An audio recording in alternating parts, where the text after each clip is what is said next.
എല്ലാവർക്കും നമസ്കാരം. ഇന്ന് നാം കേൾക്കുന്ന കഥ ശ്രീ സത്യൻ കണ്ടേക്കാട് രചിച്ച പിതാഹിതം. പുതപ്പ് കാലിൽ വലിച്ചിട്ട് ഒന്നുകൂടി ചുരുണ്ടുകൂടാൻ തോന്നി. ഇന്നലെ രാത്രി പെയ്ത മഴ ഇപ്പോഴും ചിണുങ്ങി നിൽക്കുന്നു. അമ്മ ഇന്നലെ ഉറങ്ങിയോ ആവോ? മഴ പെയ്താൽ അമ്മയ്ക്ക് പിന്നെ ഉറക്കമില്ലായ്മയുടെ രാത്രിയാണ്. പഴകിയ ഓടിനിടയിൽ കൂടി ദ്രവിച്ചു തീർന്ന കുമ്മായക്കൂട്ടിൽ നിന്നും ആഞ്ഞു വീഴുന്ന മഴത്തുള്ളികൾ തുളച്ച് തറയുടെ മേൽ പതിക്കും. അവിടെ അമ്മ കറി വിളമ്പുന്ന പാത്രം മുതൽ മരിച്ചുപോയ അമ്മമ്മയുടെ കോളാമ്പി വരെ വയ്ക്കും.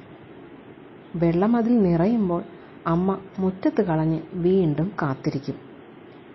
അച്ഛൻ മരിച്ചതിന് ശേഷം അല്ലെങ്കിലും അമ്മ ഉറങ്ങിയതായി എനിക്ക് തോന്നിയിട്ടില്ല എന്നല്ല, അതായിരുന്നു സത്യം. അച്ഛൻ നാട്ടിലെ കൃത്യനിഷ്ഠയുള്ള പോസ്റ്റ്മാൻ ആയിരുന്നു. ഒരിക്കൽ കവലയിൽ വച്ചിരുന്ന പോസ്റ്റ് ബോക്സിൽ നിന്നും എഴുത്തുകൾ എടുക്കാൻ കൈയിട്ടപ്പോൾ അച്ഛനെ പാമ്പ് കടിച്ചു. ഒരു ദിവസം മുഴുവൻ കയ്യിൽ അച്ഛൻ ഉറക്കമൊഴിയാതെ വിഷക്കല്ല് പിടിപ്പിച്ചു വിഷവൈദ്യർ. നേരത്തോടെത്തിയപ്പോൾ അച്ഛൻ നീലിച്ച ശരീരവുമായി വിട പറഞ്ഞു. കരിമൂർഖനായിരുന്നു അത്രേ എൻ്റെ അച്ഛൻ്റെ കൊലപാതകി. നീ എഴുന്നേൽക്കുന്നില്ലേ? ഇന്നല്ലേ നിന്റെ ഇൻ്റർവ്യൂ? ഞാൻ ഞെട്ടി ഉണർന്നു. ശരിയാണ്, ഇന്നാണ് എൻ്റെ 7ാമത്തെ ഇൻ്റർവ്യൂ. അമ്മ കട്ടൻ ചായ പായക്കരികിൽ വച്ചിരുന്നു. ഇന്നലെ പെയ്ത മഴയിൽ മുറ്റം നിറയെ പഴുത്ത ഇലകൾ കൊണ്ട് മൂടപ്പെട്ടിരുന്നു. മുറ്റം വൃത്തിയാക്കുന്ന തിരക്കിലാണ് അമ്മ. അമ്മയ്ക്ക് കുറച്ചു നേരം ഒന്ന് വെറുതെ ഇരുന്നുകൂടെ? ഇനിയും മഴ പെയ്യും, മഴക്കാറ് മാറിയിട്ടില്ല, ഒന്നിച്ചടിച്ചാ പോരെ? അമ്മ അത് കേട്ടതായി ഭാവിച്ചില്ല. പകരം മറുപടി പറഞ്ഞത് ഇങ്ങനെയായിരുന്നു: നിനക്ക് ആ രഘുവിൻ്റെ കളസം വാങ്ങിയാൽ പോരായിരുന്നോ? ഇത് നിറയെ ബീഡി തീ വീണ തുളകളാ. എന്തായാലും വായ്പ വാങ്ങുന്നതല്ലേ, ആ സതീശനോട് ചോദിച്ചാൽ അവൻ തന്നേനെ നല്ല കളസം. ആ, നീ പോകാൻ നോക്ക്. എനിക്ക് വസുമതിയുടെ വീട് വരെ പോണം. ഇന്നവിടെ കപ്പ പറയാ. പിന്നെ അടുക്കളയിൽ കഞ്ഞി ചൂടാക്കി വെച്ചിട്ടുണ്ട്, അത് കഴിച്ചേച്ച് വേണം പോവാൻ. ഞാനീ പറയണത് നീ കേൾക്കുന്നുണ്ടോ? ആ, കേട്ടു. അമ്മ ചൂല് ഇറയത്ത് ഒതുക്കി വെച്ചുകൊണ്ട് എൻ്റെ അടുത്ത് വന്നു. മുഷിഞ്ഞ് മണ്ണിൻ്റെ മണമുള്ള മുണ്ടിൻ്റെ മടിയിൽ നിന്നും കുറച്ച് നോട്ടുകൾ ഊർത്തിയെടുത്തു. പന്മയോട് വാങ്ങിയതാ, 55 രൂപയുണ്ട്. നിന്റെ കയ്യിലും കാണുമല്ലോ അല്ലേ വല്ലതും? പിന്നെ പതുക്കെ തലയിൽ തലോടിക്കൊണ്ട് അമ്മ പറഞ്ഞു, ഇത് ശരിയാകും, എനിക്ക് ഉറപ്പാ. ചാത്തൻ്റെ അമ്പലത്തിൽ ഞാൻ കലശക്കട്ടയും കള്ളും നേർന്നിട്ടുണ്ട്. ചാത്തൻ കൈവിടില്ല. മോൻ ധൈര്യമായി പോയി വാ. പിന്നെ പോകുമ്പോൾ വാതിൽ ചാരാൻ മറക്കണ്ട. പൂർവികർ സമ്പാദിച്ച സ്വത്തൊന്നും പത്തായത്തിലില്ലെങ്കിലും പട്ടിയും പൂച്ചയും കയറാണ്ടിരിക്കുമല്ലോ. അമ്മ അത് പറഞ്ഞ് നെടുവീർപ്പെട്ട് അടുക്കളയിലേക്ക് കയറിപ്പോയി. പാത്രങ്ങൾ ചിട്ടയോടുകൂടി ഒതുക്കി വയ്ക്കുന്നത് അമ്മയ്ക്ക് നിർബന്ധമായിരുന്നു. അനുസരണയില്ലാത്ത പാത്രങ്ങൾ തട്ടിയും മുട്ടിയും ശബ്ദം പുറപ്പെടുവിച്ചുകൊണ്ടിരുന്നു. ഞാൻ ഇറങ്ങുകയാണ്. നീ കുളിച്ചു പോരുമ്പോൾ കുടുംബക്ഷേത്രത്തിൽ കയറി മനസ്സുരുകി പ്രാർത്ഥിക്കാൻ മറക്കണ്ട. നീ കേൾക്കുന്നുണ്ടോ? അമ്മ അങ്ങനെയാണ്. പ്രതികരണമില്ലെങ്കിൽ ഇങ്ങനെ ഒരു ചോദ്യമുണ്ടാകും. കേട്ടു, അങ്ങനെ ചെയ്യാം. ഞാനിനി യാത്ര ചോദിക്കാൻ ആ വഴി വരില്ല. അമ്മയുടെ പ്രാർത്ഥന ഉണ്ടാകണം. അമ്മയിൽ നിന്ന് മറുപടി ഒന്നും ഉണ്ടായില്ല. പകരം കുടുംബദേവതകളെ കാത്തോളണേ എന്ന് ഉരുവിടുന്ന ശബ്ദം നേർത്തതായി കേട്ടു. കൂടെ ഒരു ദീർഘനിശ്വാസവും. അമ്മ അടുക്കള വാതിൽ പുറത്തു നിന്നും ചാരി തണ്ടിട്ട് ഉമ്മർത്തുകൂടി ധൃതിയിൽ നടന്നു നീങ്ങി. അമ്പലക്കുളത്തിൽ കുറച്ച് കുട്ടികൾ കളിക്കുന്നുണ്ട്. അവർ പരമാവധി രസിച്ച് കുളിക്കുകയാണ്. നിനക്കെന്ന് എവിടെയാണ്ടാ ടെസ്റ്റ്? തിരിഞ്ഞു നോക്കാൻ തോന്നിയില്ല. കാരണം ആ ശബ്ദം എനിക്ക് കുഞ്ഞുനാൾ മുതൽ സുപരിചിതമാണ്. രഘു. അവനിപ്പോൾ നല്ല പേര് കേട്ട പറമ്പ് ബ്രോക്കറാണ്. ഞാനും രഘുവും സതീശനും ഒന്നിച്ചാണ് സ്കൂളിൽ പോയി തുടങ്ങിയത്. സതീശൻ 10ാം ക്ലാസ് പാസ്സായി ITIയിൽ ചേർന്നു. അവൻ്റെ അമ്മാവൻ പേര് കേട്ട മെക്കാനിക്കായിരുന്നു. അമ്മാവൻ്റെ നിർദ്ദേശപ്രകാരമാണ് സതീശൻ മെക്കാനിക്ക് തന്നെ പഠിച്ചത്. നഗരത്തിൽ അത്യാവശ്യം നല്ല രീതിയിലുള്ള പണിയുണ്ടായിരുന്നു ദേവി എന്ന് നാമകരണം ചെയ്ത ആ വർക്ക്ഷോപ്പിൽ. സതീശൻ ITI പഠനം കഴിഞ്ഞതിന് ശേഷം പിന്നീട് തിരിഞ്ഞു നോക്കേണ്ടി വന്നിട്ടില്ല അവന്. പക്ഷേ അമ്മാവന്റെ അവസ്ഥ വളരെ ദയനീയമായിരുന്നു. ഷുഗർ കൂടി ഒരു പാദം മുറിച്ചു കളയേണ്ടതായി വന്നു. ഇപ്പോൾ ദേവി വർക്ക്ഷോപ്പിന്റെ ഉടമസ്ഥൻ സതീശനാണ്. ആൺമക്കളില്ലാത്ത അമ്മാവന് ശരിക്കും ഒരു മകനെ പോലെ തന്നെയായിരുന്നു സതീശൻ. പക്ഷേ രഘു 4ാം ക്ലാസ് വരെ ഞങ്ങളോടൊപ്പം പഠിച്ചിരുന്നുള്ളൂ. അവൻ്റെ പെങ്ങളുടെ വിവാഹത്തിനായി ഉണ്ടായിരുന്ന 4 സെന്റ് പറമ്പും ഓലമേഞ്ഞ വീടും വിറ്റ ശേഷമാണ് കല്യാണം നടത്തിയത്. അവൻ്റെ അച്ഛൻ ചന്തയിൽ ചുമട്ടു പണിക്കാരനായിരുന്നു. വീട് വിറ്റ ശേഷം രഘുവിൻ്റെ അച്ഛൻ തീർത്തും നിരാശയിലായി. തുടർച്ചയായ ബീഡിവലി അയാളുടെ ശരീരം തീർത്തും ക്ഷയിപ്പിച്ചു കളഞ്ഞു. അവസാന നാളുകളിൽ മദ്യപാനവും അയാളെ കീഴ്പ്പെടുത്തി. അമ്മ പിന്നീട് സഹോദരിയുടെ വീട്ടിൽ ഒരു അടിമയെപ്പോലെ ജീവിതം തള്ളി നീക്കി. പക്ഷേ അത് അധിക നാൾ ഉണ്ടായില്ല. രഘുവിൻ്റെ വാക്സാമർഥ്യം അപാരമായിരുന്നു. പത്രം അവൻ മുടങ്ങാതെ വായിക്കുമായിരുന്നു. ഞങ്ങളെക്കാൾ കൂടുതൽ ലോകകാര്യങ്ങൾ അവൻ ഹൃദ്യസ്ഥമാക്കിയിരുന്നു. അവൻ്റെ ഓർമ്മശക്തിയുടെ മുൻപിൽ ഞങ്ങൾ 2 ആളും വെറും വട്ടപൂജ്യമായിരുന്നു. ആ വാക്ചാതുര്യം അവനെ നല്ല ഒരു പറമ്പ് ബ്രോക്കറാക്കി. ഗ്രാമത്തിൽ അവനറിയാതെ ഒരു വസ്തുവും ക്രയവിക്രയം നടന്നിരുന്നില്ല. രഘുവിനിപ്പോൾ അത്യാവശ്യം നല്ല വീടും സാഹചര്യങ്ങളുമായി. അവൻ്റെ വസ്ത്രധാരണത്തിലും നടപ്പിലും മട്ടിലും ഒരു പ്രൗഢിയുണ്ടായിരുന്നു. പഴയ 4ാം ക്ലാസ്സുകാരനാണ് രഘു എന്ന് പറയാൻ ഡിഗ്രി എടുത്ത എനിക്ക് തന്നെ ജാള്യത തോന്നിയിരുന്നു. നീ എന്താ ആലോചിക്കുന്നത്? ഇന്ന് തന്നെയല്ലേ നിന്റെ ടെസ്റ്റ്? ആ, പെട്ടെന്ന് കുളത്തിലോട്ട് ചാടി ഊളയിടാനാണ് എനിക്കപ്പോൾ തോന്നിയത്. വെള്ളത്തിന് നല്ല തണുപ്പുണ്ടായിരുന്നു. മഴത്തുള്ളികൾ ചെറുതായി നേർത്തു വന്ന് കുളത്തിൽ പതിച്ചു.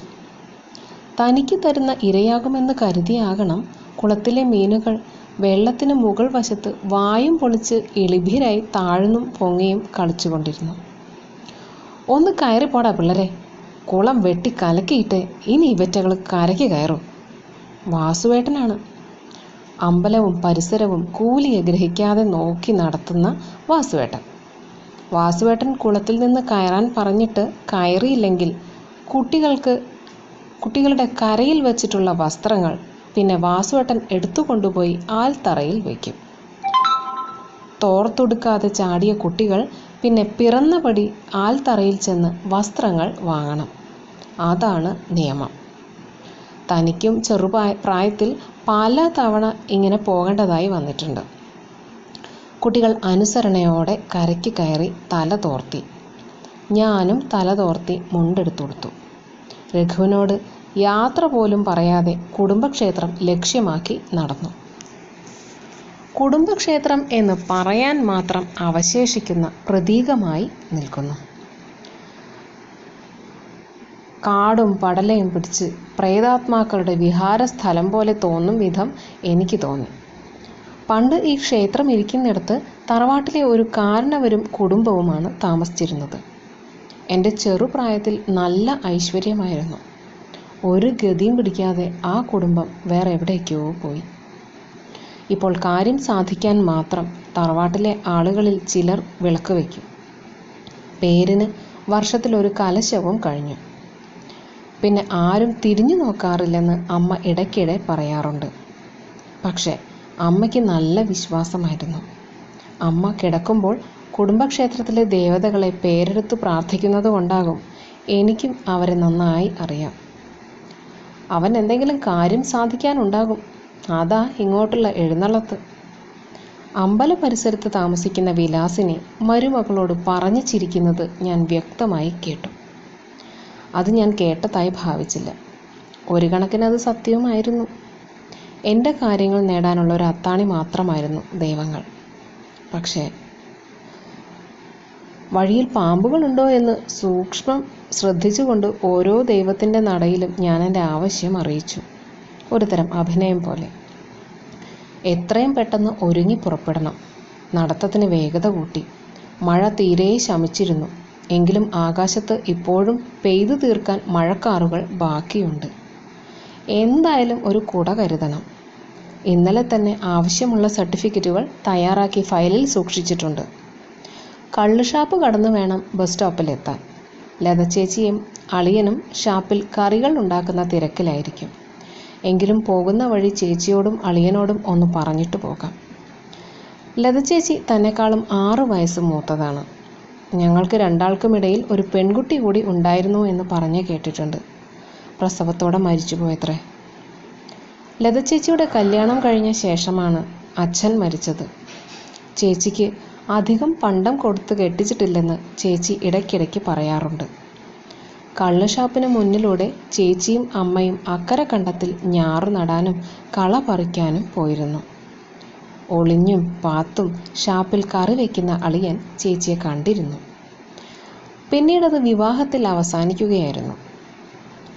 നീ എങ്ങോട്ടാ? പട്ടണത്തിലേക്കാണോ? കുട നന്നാക്കുന്ന വേലായുധേട്ടൻ.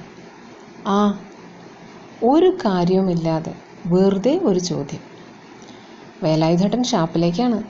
കിട്ടുന്ന മുഴുവൻ പൈസയ്ക്കും വേലായുധേട്ടൻ കള്ളു കുടിക്കും. കല്യാണം കഴിക്കാത്ത ഒറ്റയാനായിരുന്നു. കാണുന്നിടം വിഷ്ണു ലോകമാണ് വേലായുധേട്ടന്. ഷാപ്പിലിപ്പം നല്ല തിരക്കാ. കള്ളുകുടിയന്മാർ കുറവാ. പട്ടണത്തിൽ നിന്ന് പോലും ഒഴുക്കല്ലേ പാടത്തെ ഷാപ്പിൽ. ഇപ്പം നല്ല പേരാണ് ഷാപ്പിന്. എന്തിനാ? കള്ളു കുടിക്കാനല്ല, കറി തിന്നാൻ. എത്ര തരം കറികളാ ഷാപ്പിൽ. പണ്ട് കപ്പയും മീനും മാത്രം വിറ്റിരുന്ന ഷാപ്പാ. ഞാനും വാസുവും പിന്നെ പുരുഷനും നളിനാക്ഷനും പിന്നെ ആരും അറിയാതെ മുണ്ടിട്ട് വരുന്ന കുറച്ച് മാപ്പിളമാരും. കറ പിടിച്ച ഡെസ്കും ബെഞ്ചും. അതിൽ താളം പിടിച്ച് ഞങ്ങളുടെ പാട്ടും കോത്തും. അതൊരു കാലം. ഇന്നിപ്പോൾ സ്ഥിതി മാറി. നമ്മളെയൊക്കെ കാണുന്നത് ഒരു തരം ചതുർത്ഥി പോലെയാ തോമയ്ക്ക്. പക്ഷെ നിൻ്റെ അളിയനും പെങ്ങളും അങ്ങനെയല്ല കേട്ടാ. അവൾ കുരുത്തമുള്ള ആളാ, നിൻ്റെ അച്ഛനെ പോലെ. ആ, നീ പെങ്ങളെ കണ്ടിട്ടല്ലേ പോകത്തുള്ളൂ. അപ്പോഴേക്കും ഷാപ്പ് എത്തിയിരുന്നു. ഞാൻ അകലെ നിന്ന് വരുന്നത് പണിത്തിരക്കിനിടയിലും ലത ചേച്ചി കണ്ടിരുന്നിരിക്കണം. എന്നെ കണ്ടതും ചേച്ചി കൈ കഴുകി എൻ്റെ അടുത്തേക്ക് വന്നു. ഒന്നും പറയാൻ നിൽക്കാതെ എളിയിൽ നിന്നും കുറച്ച് ചുരുണ്ട നോട്ടുകൾ എൻ്റെ പോക്കറ്റിൽ നിക്ഷേപിച്ചു. ഇത് ശരിയാകും മോനെ. ദൈവം ഇനിയും നിന്നെ പരീക്ഷിക്കില്ല. ആ, നീ ചെല്ല്. അളിയൻ മാർക്കറ്റിൽ പോയിരിക്കുകയാണ്. എനിക്ക് പിടിപ്പത് പണിയുണ്ട്. തിരിച്ചു വരുമ്പോൾ നീ ഇവിടെ കയറിയിട്ട് വേണം പോകാൻ. അതും പറഞ്ഞ് ചേച്ചി ഷാപ്പിലെ അടുക്കളയിലോട്ട് കയറിപ്പോയി. ഒരു തണുത്ത കാറ്റ് പെട്ടെന്ന് എവിടെ നിന്നോ ആഞ്ഞു വീശിക്കൊണ്ടിരുന്നു. അടുത്ത മഴയ്ക്കുള്ള കോളാ. ഞാൻ പാടവരമ്പിലൂടെ എൻ്റെ നടത്തത്തിന് വേഗത കൂട്ടി. പാടവരമ്പിൽ കുറച്ച് കുട്ടികൾ തോർത്തുകൊണ്ട് മീൻ പിടിക്കാനുള്ള ശ്രമത്തിലാണ്. ആ കാഴ്ച അല്പനേരം നോക്കി നിന്നു. മീൻ കിട്ടാതായപ്പോൾ രണ്ടറ്റവും പിടിച്ച കുട്ടികൾ തമ്മിൽ തർക്കമായി. പ്രായം കൂടിയവൻ്റെ കുറേ വഴക്കു പറഞ്ഞു. നീ ഇത്ര ഉയർത്തി പിടിച്ചത് കൊണ്ടാ മീൻ പോയത്. നിനക്കതിരി താത്തി പിടിച്ചുകൂടെ? 4-5 എണ്ണം കയറിയതാ, ഒറ്റ എണ്ണം കിട്ടിയില്ല. നീ പിടിക്കണ്ട. എടാ കിഷോറെ, നീ മേടിച്ച് പിടിക്ക്. മറ്റവൻ വിട്ടുകൊടുക്കുന്ന മട്ടില്ല. തർക്കം മൂത്തപ്പോൾ ഞാൻ പതുക്കെ നടന്നു. കവലയിൽ ആളുകൾ എത്തിച്ചേരുന്നതേയുള്ളൂ. ഇന്നലത്തെ മഴയിൽ പലരും എഴുന്നേൽക്കാൻ തന്നെ വൈകിട്ടുണ്ടാകും. ബസ് സ്റ്റോപ്പിൽ ഒരു മധ്യവയസ്കനും ഒരു സ്ത്രീയും നിൽപ്പുണ്ട്. ഞാൻ ബസ് സ്റ്റോപ്പിന് അടുത്തെത്തിയപ്പോഴേക്കും ശക്തിയായി മഴ പെയ്യാൻ തുടങ്ങിയിരുന്നു. ബസ് കാത്തു നിന്നവർ ഓലമേഞ്ഞ ഷെഡിൽ മഴ നനയാതെ ഓരം പറ്റി നിന്നു. അവരുടെ ഇടയിലേക്ക് ഞാനും നുഴഞ്ഞു കയറി. അത് ആ സ്ത്രീക്ക് അത്ര ഇഷ്ടപ്പെട്ടിട്ടില്ലെന്ന് അവരുടെ മുഖത്ത് നിന്നും ഞാൻ വായിച്ചെടുത്തു. കൃത്യസമയത്ത് തന്നെ പഞ്ചമി എന്ന ബസ് വന്നു. ഇവിടെ നിന്ന് നഗരത്തിലേക്ക് 3 ബസ്സുകൾ ഓടുന്നുണ്ട്. പഞ്ചമി, ഗരുഡൻ, ബിസ്മി. സമയത്തിൻ്റെ കാര്യത്തിൽ 3 വണ്ടികളും കൃത്യനിഷ്ഠ പാലിക്കാറുണ്ട്. ബസ്സിനുള്ളിൽ വളരെ കുറച്ച് യാത്രക്കാരേ ഉണ്ടായിരുന്നുള്ളൂ. അതുകൊണ്ട് തന്നെ ഇരിക്കാൻ സീറ്റ് കിട്ടി. ഇതുവരെ സിറ്റിയിൽ പോകുമ്പോൾ സീറ്റ് കിട്ടാറില്ല. പലപ്പോഴും നല്ല തിരക്കായിരിക്കും. ഇവിടെ നിന്ന് 30ഓളം കിലോമീറ്റർ താണ്ടി വേണം സിറ്റിയിൽ എത്തിപ്പെടാൻ. എന്തായാലും 1 മണിക്കൂറോളം യാത്ര ചെയ്യേണ്ടി വരും. ഒന്നും മയങ്ങി കണ്ണുകൾ തുറന്നപ്പോൾ ഏകദേശം സിറ്റിയുടെ അടുത്ത് എത്തിയിരുന്നു. ഇപ്പോൾ ബസ്സിൽ നല്ല തിരക്കുണ്ട്. ബസ് എനിക്ക് ഇറങ്ങേണ്ട സ്ഥലത്ത് എത്തി. ബസ്സിലിരുന്ന് തന്നെ ഞാൻ ആ ബോർഡ് വായിച്ചു. Global exporting company. ബസ്സിൽ നിന്നും ചാടി ഇറങ്ങി. ഇപ്പോഴും ചെറുതായി മഴ ചാറുന്നുണ്ട്. കയ്യിൽ കരുതിയ കുട നിവർത്തി സർട്ടിഫിക്കറ്റുകൾ മാറോട് ചേർത്ത് ഞാൻ നടന്നു. റോഡിൽ തിരക്കായി വരുന്നതേയുള്ളൂ. ഞാൻ കമ്പനിയുടെ അടുത്തെത്തി. കമ്പനിയുടെ വരാന്തയിൽ കുറച്ച് ചെറുപ്പക്കാർ നിൽക്കുന്നത് ഞാൻ കണ്ടു. എല്ലാവരും വൃത്തിയായി വേഷം ധരിച്ചവർ. ചിലർ ടൈ ധരിച്ചിട്ടുണ്ട്. എനിക്ക് എന്നോട് തന്നെ വെറുപ്പ് തോന്നി. രഘുവിൻ്റെ പാൻറ്റ് എനിക്ക് ശരിക്കും ലൂസായിരുന്നു. ഞാനത് പഴയ ബെൽറ്റിട്ട് ശരിയാക്കി വെച്ചിരുന്നു. പാൻറ്റിൽ അവിടെ ഇവിടെയായി ചെറിയ ദ്വാരങ്ങളുണ്ടായിരുന്നു. ബീഡിത്തീയുടെ തുളകൾ. ഷർട്ട് വെളുത്തതാണെങ്കിലും തീരെ നിറം മങ്ങിയിരുന്നു. ഒരിക്കലും ഇത് ഇൻ ചെയ്യാനും കഴിയുന്നില്ല. അപ്പോൾ ഞാനൊരു തീരുമാനമെടുത്തു. എത്ര കഷ്ടപ്പെട്ടിട്ടായാലും ഒരു ജോഡി ഡ്രസ്സ് വാങ്ങണം. അടുത്ത ഇൻ്റർവ്യൂവിന് വരുമ്പോൾ ശരിക്കും ഒരുങ്ങി തന്നെ വരണം. ഒരു ചായ കുടിക്കാനുള്ള ഒടുങ്ങാത്ത ആഗ്രഹം ജനിച്ചു. തട്ടുകടയിൽ ചായ കിട്ടും. ഒരു ചായയ്ക്ക് ഓർഡർ കൊടുത്തു. ചായ അത്ര രുചിയുണ്ടായിരുന്നില്ല. കടക്കാരന് ഗ്ലാസ് തിരിച്ചു കൊടുത്ത് ഒരു 10 രൂപ എടുത്ത് നീട്ടി. ബാക്കി പൈസയ്ക്കായി കൈനീട്ടി. ചായ 10 രൂപയാ, ചേട്ടൻ 10ൻ്റെ നോട്ടല്ലേ തന്നത്? ഞാൻ ജാള്യതയോടെ കൈവലിച്ചു. നാട്ടിൽ 10 രൂപയുണ്ടെങ്കിൽ നല്ല 2 ചായ കിട്ടും. ഇതൊരുമാതിരി കാടിവെള്ളം പോലെ. കമ്പനിയുടെ വരാന്തയിൽ ചെറുപ്പക്കാരുടെ എണ്ണം കൂടി വന്നു. വാച്ച്മാൻ ഗേറ്റ് തുറന്നു കൊടുത്തു. ചെറുപ്പക്കാർ ഗോവണി കയറി മുകളിലോട്ട് പോയി. പുറകെ ഞാനും. അത്യാവശ്യം ഇരിക്കാനുള്ള കസേരകൾ അവിടെ ഉണ്ടായിരുന്നു. എനിക്കിരിക്കാൻ കസേര ഉണ്ടായിരുന്നെങ്കിലും ഞാൻ ഒരിടത്ത് ഒറ്റയ്ക്ക് മാറി നിന്നു. ഇന്ത്യയിൽ തന്നെ പേരുകേട്ട കമ്പനിയാണ്. ഒരു വേക്കൻസിയാണുള്ളത്. കിട്ടിയാൽ ഭാഗ്യം. സുമുഖനായ ഒരു ചെറുപ്പക്കാരൻ കൂട്ടുകാരനോടായി പറയുന്നത് ഞാൻ കേട്ടു. 2-3 ചെറുപ്പക്കാർ കൂടി കയറി വന്നു. അവർ പരസ്പരം ഇംഗ്ലീഷിൽ കമ്പനിയെക്കുറിച്ച് സംസാരിക്കുന്നുണ്ടായിരുന്നു. അവരുടെ വസ്ത്രധാരണവും വൃത്തിയുള്ളതായിരുന്നു. താൻ മാത്രമാണ് ഇത്രയും വലിയ കമ്പനിയുടെ ഇൻ്റർവ്യൂവിന് ഇത്രയും മോശമായി വസ്ത്രം ധരിച്ച് വന്നിരിക്കുന്നത്. പലരുടെയും ശ്രദ്ധ തന്നിലേക്ക് കേന്ദ്രീകരിക്കുന്നത് ഞാൻ ശ്രദ്ധിച്ചു. അവരുടെ മുഖത്ത് ഒരുതരം പുച്ഛ മനോഭാവമായിരുന്നു. 2 ചെറുപ്പക്കാർ എന്നെ നോക്കി എന്തോ അടക്കം പറഞ്ഞ് ചിരിക്കുന്നത് ഞാൻ കണ്ടു. വേണ്ട, എത്രയും പെട്ടെന്ന് ഇവിടെ നിന്നും രക്ഷപ്പെടണമെന്നുള്ള ചിന്ത എൻ്റെ മനസ്സിൽ ശക്തമായി രൂപപ്പെട്ടു. അപ്പോഴേക്കും ഇൻ്റർവ്യൂ ആരംഭിച്ചിരുന്നു. കിരൺ, ഒരു മധ്യവയസ്കൻ അകത്തു നിന്ന് വിളിച്ചു. സുന്ദരനായ ഒരു ചെറുപ്പക്കാരൻ അകത്തേക്ക് കയറിപ്പോയി. മറ്റുള്ളവർ ആകാംക്ഷയോടെ ഊഴവും കാത്ത് നിന്നു. അയാൾ കുറച്ചു കഴിഞ്ഞപ്പോൾ പുറത്തു വന്നു. അയാളുടെ മുഖം വാടിയിരുന്നു. അകത്തേക്ക് കയറിയപ്പോൾ ഉണ്ടായ ഊർജം അയാളിൽ ഇല്ലായിരുന്നു. മറ്റുള്ളവർ ആകാംക്ഷയോടെ അയാളുടെ ചുറ്റും കൂടി. ജോലി കിട്ടിയാൽ തന്നെ 50,000 രൂപ സെക്യൂരിറ്റി കൊടുക്കണം. നല്ല ശമ്പളം കിട്ടും. പക്ഷേ അയാൾ തീർത്തു പറയാതെ പടി ഇറങ്ങിപ്പോയി.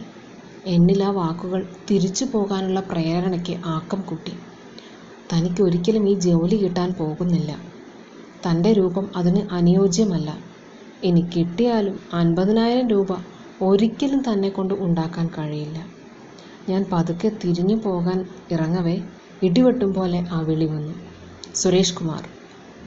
തൻ്റെ പേരാണ് വിളിക്കുന്നത്. എന്തു വേണം? ഒരു പ്രത്യേക ശക്തി എന്നിലേക്ക് ആവാഹിക്കുന്നത് പോലെ എനിക്ക് തോന്നി. രണ്ടും കൽപ്പിച്ച് ഞാൻ വാതിൽ തുറന്ന് അകത്തേക്ക് കടന്നു. സത്യത്തിൽ ഞാൻ ശരിക്കും വിറയ്ക്കുന്നുണ്ടായിരുന്നു. കഴിഞ്ഞ ഇൻ്റർവ്യൂകളിലൊന്നും എനിക്കിങ്ങനെ ഉണ്ടായിരുന്നില്ല. അപ്പോഴെല്ലാം സതീശൻ്റെയോ രഘുവിൻ്റെയോ പാൻറ് തന്നെയാണ് ഞാൻ ധരിച്ചിരുന്നത്. പക്ഷേ ഇപ്പോൾ മാത്രം എന്താണ് എന്നെ പിടികൂടിയ ഭയം എന്നത് എനിക്ക് മനസ്സിലായില്ല. ജീവിതത്തിൽ ആദ്യമായി ഒരു തരം ഭയവും അപകർഷതാബോധവും എന്നെ വലിച്ചു മുറുക്കിക്കളഞ്ഞു. മുറിയിൽ കയറിയ ഞാൻ അവിടെ ഇരിക്കുന്നവരെ വെറുതെ കണ്ണുപായിച്ചു നോക്കി. ശീതീകരിച്ച മുറിയിൽ എൻ്റെ വിയർപ്പ് കണങ്ങൾ ശരീരത്തും മുഖത്തും ചോദ്യചിഹ്നമായി അവശേഷിച്ചു. വിറയാർന്ന ശബ്ദത്തിൽ ഞാൻ ഇരിക്കാൻ അനുവാദം ചോദിച്ചു. അവരിൽ ഒരാൾ എന്നോട് ഇരിക്കാൻ പറഞ്ഞു. മാറോട് ചേർത്ത് പിടിച്ച സർട്ടിഫിക്കറ്റുകൾ അടങ്ങിയ ഫയലിൽ നിന്നും ഇൻ്റർവ്യൂ കാർഡും ബയോഡേറ്റയും എൻ്റെ സർട്ടിഫിക്കറ്റുകളും ഞാൻ പുറത്തെടുത്തു. വെപ്രാളത്തിനിടയിൽ എൻ്റെ സർട്ടിഫിക്കറ്റുകളിൽ ചിലത് താഴെ വീണു. എൻ്റെ പ്രവൃത്തികൾ കണ്ടിട്ടാവണം അവർ പരസ്പരം നോക്കി ചിരിക്കുന്നതായി എനിക്ക് തോന്നി. ഒരു വിധത്തിൽ വളരെ ബന്ധപ്പെട്ട് താഴെ വീണ സർട്ടിഫിക്കറ്റ് ഞാൻ കുനിഞ്ഞെടുത്തു. അപ്പോൾ ചെറുതായി ഞാൻ ധരിച്ച പാൻറ്റിൽ നിന്നും ടക്ക് എന്നൊരു ശബ്ദം കേട്ടു. എൻ്റെ പാകത്തിന് ബെൽറ്റിട്ട് മുറുക്കിയ പാൻറ്റിൻ്റെ ഹുക്ക് പൊട്ടി താഴെ വീണു. എൻ്റെ ബാക്കിയുള്ള ശക്തിയും ചോർന്നുപോയി. ഞാനൊരു ജഡം കണക്കെ സർട്ടിഫിക്കറ്റുമായി നിവർന്നിരുന്നു. ആർക്കും ഈ ഒരു അവസ്ഥ ഉണ്ടാകരുതേ എന്ന് ഞാൻ അപ്പോൾ ആത്മാർത്ഥമായി പ്രാർത്ഥിച്ചു. ഇൻ്റർവ്യൂ ബോർഡിൽ 4 പേരാണ് ഉണ്ടായിരുന്നത്. 3 പുരുഷന്മാരും ഒരു സ്ത്രീയും. അതിൽ പ്രധാനി എന്ന് തോന്നുന്ന ആൾ എൻ്റെ ബയോഡേറ്റ പരിശോധിച്ചു. അദ്ദേഹത്തിൻ്റെ മുഖത്തേക്ക് ഇമ വെട്ടാതെ ഞാൻ നോക്കിയിരുന്നു. അദ്ദേഹത്തിൻ്റെ കണ്ണുകൾ വികസിക്കുന്നതായി എനിക്ക് തോന്നി. ഒരുപക്ഷെ അതെൻ്റെ തോന്നൽ മാത്രമായിരിക്കാം. ഇപ്പോൾ എൻ്റെ വിറയലിനും വിയർപ്പിനും അല്പം ശമനം സംഭവിച്ചിട്ടുണ്ടെന്ന് സ്വയം എനിക്ക് ബോധ്യപ്പെട്ടു. അദ്ദേഹം എൻ്റെ മുഖത്തേക്ക് സൂക്ഷിച്ചു നോക്കി. ആ നോട്ടം ഒരുതരം ദയ കലർന്ന നോട്ടമായിരുന്നു. നിങ്ങൾക്ക് ഈ സ്ഥാപനത്തെക്കുറിച്ച് എന്തറിയാം? കൂട്ടത്തിലൊരാൾ എന്നെ നോക്കി ഒരു ചോദ്യം എറിഞ്ഞിട്ടു. മറ്റുള്ളവർ എൻ്റെ മറുപടിക്കായി കാതു കൂർപ്പിച്ച് തയ്യാറെടുത്ത് നിന്നു. പെട്ടെന്ന് എൻ്റെ ബയോഡേറ്റ നോക്കിക്കൊണ്ടിരിക്കുന്ന ആളിൽ നിന്നും ശബ്ദമുയർന്നു. നോ, ഒന്നും ചോദിക്കണ്ട. അദ്ദേഹം എന്താണ് ഉദ്ദേശിച്ചതെന്ന് എന്നെപ്പോലെ തന്നെ അവർക്കും മനസ്സിലായിരുന്നില്ല. അവർ പരസ്പരം നോക്കി. ഒടുവിൽ ആ നോട്ടം എന്നിൽ വന്ന് പതിച്ചു. അദ്ദേഹം ബയോഡേറ്റയും സർട്ടിഫിക്കറ്റുകളും തിരിച്ചു തന്നു.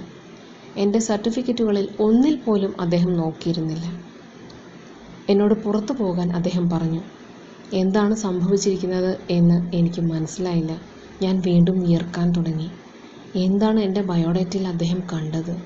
പിടികിട്ടാതെ ഞാൻ മിഴിച്ചു നിന്നപ്പോൾ അദ്ദേഹം എന്നോട് തിരിച്ചു വരാൻ ആവശ്യപ്പെട്ടു. ചെർപ്പളശ്ശേരിയിൽ മംഗലത്ത് വീട്ടിൽ രാഘവൻ്റെ മകൻ സുരേഷ് കുമാർ. സുരേഷിൻ്റെ അച്ഛൻ ഒരു പോസ്റ്റ്മാൻ ആയിരുന്നു അല്ലേ? ഞാൻ അത്ഭുതത്തോടെ അദ്ദേഹത്തിൻ്റെ മുഖത്ത് നോക്കി. അതെ എന്ന് വിറയാർന്ന ശബ്ദത്തിൽ ഉത്തരം നൽകി. ഇപ്പോൾ ഞാൻ ശരിക്കും വിയർക്കാൻ തുടങ്ങി. ബയോഡേറ്റയിൽ എൻ്റെ അച്ഛൻ്റെ തൊഴിലിനെ പറ്റി സൂചിപ്പിച്ചിട്ടില്ല. പിന്നെ എങ്ങനെ ഇത്രയും വലിയ മനുഷ്യന് എൻ്റെ ഗ്രാമത്തിലുള്ള എൻ്റെ അച്ഛനെ എങ്ങനെ അറിയാനാണ്? ഒരു ഉത്തരവും എനിക്ക് കണ്ടുപിടിക്കാൻ കഴിഞ്ഞില്ല. സാർ എങ്ങനെ? അത് പൂർത്തീകരിക്കാൻ അദ്ദേഹം എന്നെ അനുവദിച്ചില്ല. മൈക്കിൾ, അകത്തെ മുറിയിൽ നിന്നും ഒരാൾ ഓടിയെത്തി. Yes sir. ഇത് മിസ്റ്റർ സുരേഷ് കുമാർ. ഇദ്ദേഹത്തെ ഓഫീസ് മുറിയിലിരുത്തൂ. ഇദ്ദേഹത്തിന് ആവശ്യമുള്ളത് എന്തായാലും കൊടുക്കൂ. ഞാനിത് യാഥാർത്ഥ്യമാണോ എന്ന് അല്പനേരം ചിന്തിച്ചു. ഞാൻ അനുസരണയുള്ള ഒരു കുട്ടിയെപ്പോലെ മൈക്കിളിന് പിന്നാലെ നടന്നു. ഞാൻ വിയർക്കുകയായിരുന്നില്ല. ഒരു വെളിച്ചപ്പാടിനെ പോലെ എൻ്റെ ശരീരം ഉറഞ്ഞു തുള്ളുന്നതായി എനിക്ക് തോന്നി. എൻ്റെ പാൻറ് താഴോട്ട് ഊർന്നു പോയേക്കും എന്ന് ഞാൻ ഭയന്നു. മൈക്കിൾ എന്ന മനുഷ്യനെ ഞാൻ പിന്തുടർന്നു, കളവ് കേസിൽ പിടിച്ച ഒരു കുറ്റവാളിയെപ്പോലെ. എൻ്റെ സർട്ടിഫിക്കറ്റുകൾ ഫയലിൽ യഥാസ്ഥാനത്ത് വയ്ക്കാൻ എനിക്ക് കഴിഞ്ഞിരുന്നില്ല. നടക്കുന്നതിനിടയിൽ ഞാൻ ആ ഒരു ശ്രമം നടത്താൻ മെനക്കെട്ടു. പക്ഷെ ശരിക്കും എൻ്റെ കൈവിരലുകൾ ഞാൻ ഉദ്ദേശിക്കുന്നത് പോലെ അതാത് സ്ഥാനങ്ങളിൽ എത്തിക്കുവാൻ എനിക്ക് കഴിഞ്ഞില്ല. അതുകൊണ്ട് തന്നെ ഫയലിൽ നിന്നും പുറത്തേക്ക് ചാടി എൻ്റെ സർട്ടിഫിക്കറ്റുകൾ സ്ഥാനം പിടിച്ചു. ഇരിക്കൂ സർ. സാറിന് എന്താണ് കുടിക്കാൻ വേണ്ടത്? എന്നോട് തന്നെയാണോ മൈക്കിൾ പറയുന്നത് എന്ന് ഞാൻ തിരിഞ്ഞു നോക്കി. സാറൊന്നും പറഞ്ഞില്ല. ഞാൻ സ്ഥലകാല ബോധം വീണ്ടെടുക്കാൻ ശ്രമിച്ചു. എനിക്ക് കുറച്ച് തണുത്ത വെള്ളം കിട്ടുമോ? ഞാൻ ഒരു കണക്കിന് പറഞ്ഞൊപ്പിച്ചു. എൻ്റെ വായിൽ ഒരു തരി ഉമിനീർ അവശേഷിച്ചിരുന്നില്ല. എൻ്റെ തൊണ്ട പൂർണ്ണമായും വറ്റി വരണ്ടിരുന്നു. Sure sir. മൈക്കിൾ ഓഫീസ് റൂമിന് സമീപത്തുള്ള മുറിയിലേക്ക് പോയി. ഞാൻ ചുറ്റും കണ്ണോടിച്ചു. ആധുനിക സജ്ജീകരണങ്ങളുള്ള ഒരു വിശാലമായ മുറി. വിലപിടിപ്പുള്ള വിദേശ നിർമ്മിത ഇരിപ്പിടങ്ങളും മറ്റു സാമഗ്രികളും. എൻ്റെ ജീവിതത്തിനിടയിൽ ഇത്തരം ഒരു മുറിയിൽ ഞാൻ പ്രവേശിച്ചിട്ടില്ല എന്ന് മാത്രമല്ല, നേരിട്ട് കണ്ടിട്ട് പോലും ഉണ്ടായിരുന്നില്ല. ചില സിനിമകളിൽ കൊതിയോടെ മാത്രം കണ്ടിരുന്ന അന്തരീക്ഷം. അവിടെ താൻ ഒറ്റയ്ക്ക്. മൈക്കിൾ ഒരു കുപ്പി തണുത്ത വെള്ളവുമായി വന്നു. ഞാനത് മൂടി തുറന്ന് ഒറ്റ വലിക്കകത്താക്കി. എൻ്റെ ഷർട്ടിൽ വെള്ളം വീണ് ഭൂപടങ്ങൾ സൃഷ്ടിച്ചു. മൈക്കിൾ ഒരു അപൂർവ ജീവിയെ കാണുന്നത് പോലെ എന്നെ തന്നെ നോക്കി നിന്നു. സർ, എന്തെങ്കിലും പ്രശ്നം? ഇല്ല, ഒന്നുമില്ല. ഞാൻ കുപ്പി തിരികെ കൊടുത്ത ശേഷം സോഫയിലിരുന്നു. ഇനിയും തൻ്റെ ഭാഗത്തു നിന്ന് അബദ്ധങ്ങൾ സംഭവിക്കാതിരിക്കാൻ സർട്ടിഫിക്കറ്റുകൾ ഫയലിൽ യഥാസ്ഥാനത്ത് വയ്ക്കുന്ന ജോലിയിൽ ഏർപ്പെട്ടു. അപ്പോഴേക്കും മൈക്കിൾ അവിടെ നിന്നും പിന്മാറിയിരുന്നു. നിമിഷങ്ങൾ ഇഴഞ്ഞു നീങ്ങി. ഭിത്തിയിലെ ക്ലോക്കിൻ്റെ ടക് ടക് ശബ്ദത്തേക്കാൾ വേഗത എൻ്റെ ഹൃദയമിടിപ്പിനായിരുന്നു. അദ്ദേഹം എന്തിനാണ് എന്നെ ഇവിടെ പിടിച്ചിരുത്തിയിരിക്കുന്നത്? എൻ്റെ അച്ഛനെക്കുറിച്ച് അദ്ദേഹത്തിന് എങ്ങനെ അറിയാം? ഇപ്പോൾ നടക്കുന്ന ഇൻ്റർവ്യൂവിൽ ഏത് ഭാഗ്യവാനായിരിക്കും ജോലി ലഭിക്കുന്നത്? എന്തുകൊണ്ട് എൻ്റെ സർട്ടിഫിക്കറ്റുകൾ അദ്ദേഹം നോക്കിയില്ല?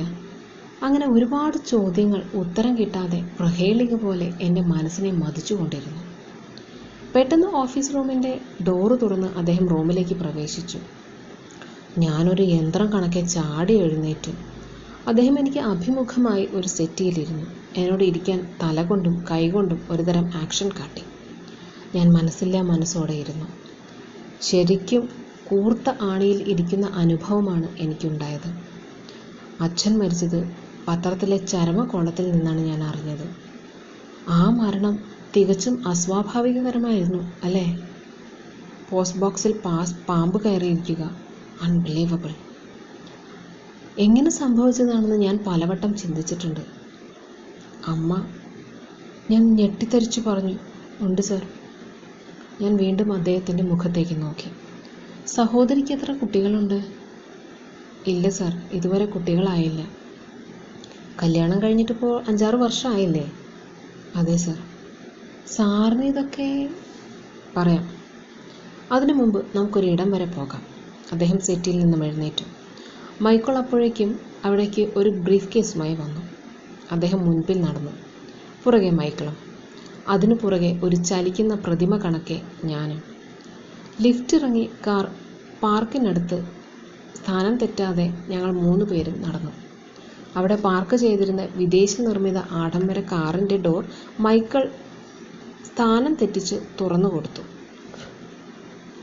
മൈക്കിൾ കയ്യിലിരുന്ന ബ്രീഫ് കേസ് കാറിനുള്ളിൽ സുരക്ഷിതമായി വെച്ചു. ഡ്രൈവർ സീറ്റിൽ കയറാൻ പോയ മൈക്കിളിനോട് പോയിക്കൊള്ളാൻ അദ്ദേഹം നിർദ്ദേശം കൊടുത്തു.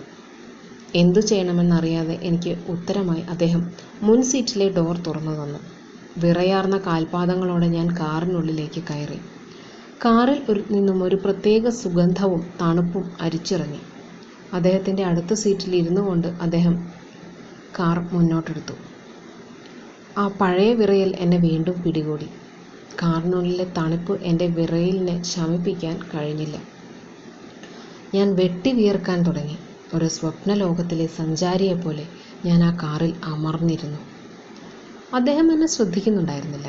ഡ്രൈവിങ്ങിൽ മാത്രമായിരുന്നു അദ്ദേഹത്തിൻ്റെ ശ്രദ്ധ.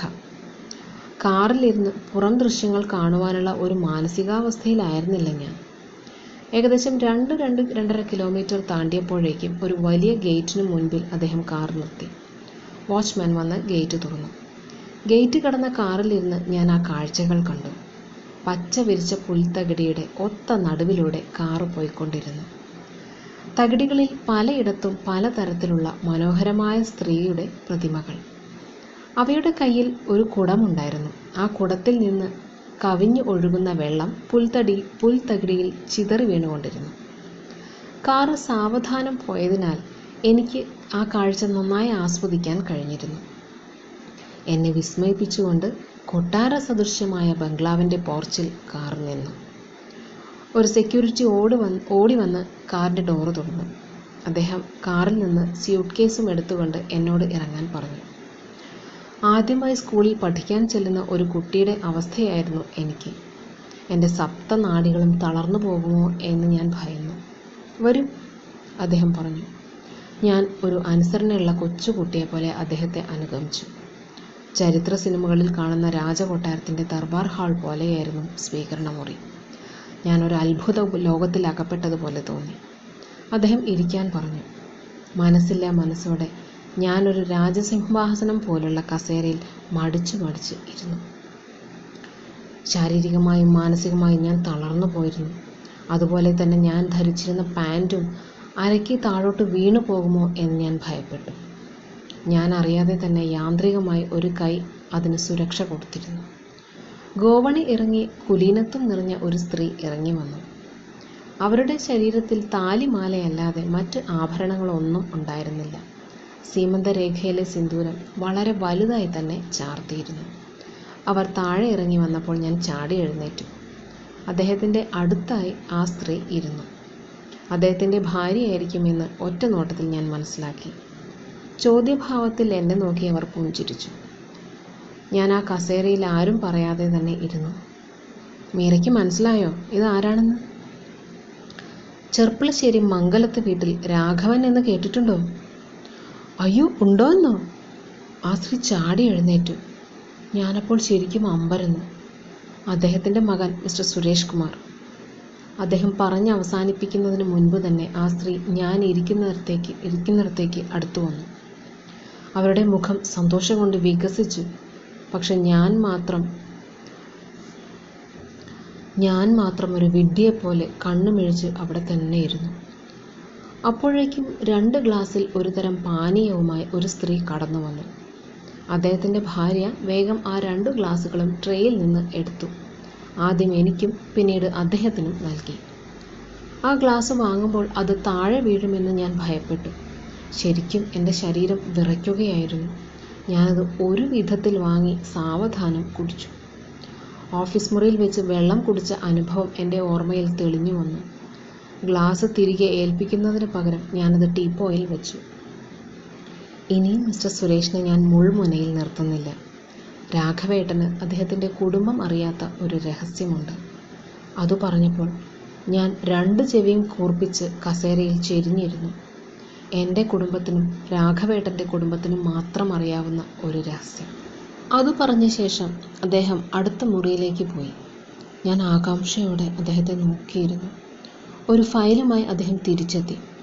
അതിൽ നിന്ന് കുറച്ച് പേപ്പർ കട്ടിങ്ങുകളും മറ്റ് ചില പേപ്പറുകളും പുറത്തെടുത്തു. ഞാൻ ആ കസേരയിൽ നിന്ന് എഴുന്നേറ്റു. ആ ഫയല് വെച്ച കസേരയുടെ അടുത്ത കസേരയിൽ ഇരുന്നു. എൻ്റെ വെപ്രാളവും ജിജ്ഞാസയും 2 പേരും ശ്രദ്ധിക്കുന്നുണ്ടായിരുന്നു. ഒരു പേപ്പർ കട്ടിങ് എടുത്ത് അദ്ദേഹം കസേരയിൽ നിന്നും എഴുന്നേറ്റ് പറയാൻ തുടങ്ങി. 9 വർഷങ്ങൾക്ക് മുൻപ് ഒരു ഉച്ച സമയത്ത് രാഘവേട്ടൻ ഈ പേപ്പറും പിടിച്ച് ഞങ്ങളുടെ വാതിലിൽ മുട്ടി. അന്ന് ഞങ്ങൾക്ക് ഈ സൗകര്യങ്ങളൊന്നും ഉണ്ടായിരുന്നില്ല. സിറ്റിയിൽ നിന്ന് അകന്ന് കുറെ ഉള്ളിലോട്ട് മാറി ഒരു ഇടത്തരം വീട്.